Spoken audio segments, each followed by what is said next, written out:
Hello. ഈ Friday and Saturday അവധി കഴിഞ്ഞിട്ട് സൺഡേ ജോലിക്ക് പോണത് വളരെ വലിയൊരു ടാസ്ക്കാണ് കേട്ടോ.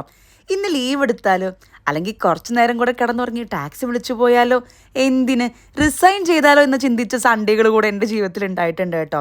ഇത്തരം സാഹചര്യങ്ങളിൽ സെൽഫ് മോട്ടിവേഷന് വേണ്ടിയിട്ട് ഞാനിപ്പോൾ ചെയ്യാറുള്ളത് എന്താണെന്നറിയോ, സാറ്റർഡേ രാത്രി തന്നെ നല്ല അടിപൊളി ബ്രേക്ക്ഫാസ്റ്റ് എന്തെങ്കിലും റെഡിയാക്കി വെക്കും. അതാവുമ്പോൾ സൺഡേ സ്കൂളിൽ പോയിട്ട് ഫ്രണ്ട്സിൻ്റെ ഒക്കെ കൂടെ ഇതൊക്കെ ഒന്ന് കഴിക്കാമല്ലോ എന്ന് വിചാരിച്ചിട്ടെങ്കിലും സൺഡേ അധികം മടിയില്ലാണ്ട് നീക്കാൻ പറ്റും കേട്ടോ. അതെങ്ങനെയുണ്ട്? ബൈ ദ ബൈ, ഇന്നത്തെ നമ്മുടെ ബ്രേക്ക്ഫാസ്റ്റ് നല്ല അടിപൊളി ഇടിയപ്പവും മുട്ടക്കറിയാണ്. ഇത് ഞാൻ ഇന്നലെ പുറത്ത് പോയപ്പോൾ മേടിച്ച സൺഗ്ലാസ് ആണ് കേട്ടോ. ഇവിടെ ഇപ്പോൾ നല്ല ചൂടാണ്, അപ്പോൾ ഇതൊക്കെ വെച്ച് കുറച്ച് ഷോ ഇറക്കാമെന്ന് വിചാരിച്ച്. എങ്ങനെയുണ്ട്? അടിപൊളിയല്ലേ?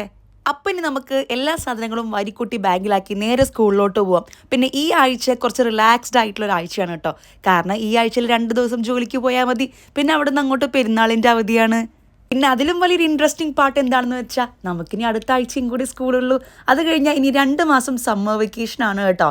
യൂഷ്വലി ഇത് നമ്മൾ ഈ സമയമാകുമ്പോഴേക്കും നാട്ടിലേക്ക് പോകാനുള്ള ടിക്കറ്റ് ഒക്കെ എടുത്ത് റെഡി ആയിട്ടിരിക്കുന്ന ഒരു ടൈമാണ് കേട്ടോ.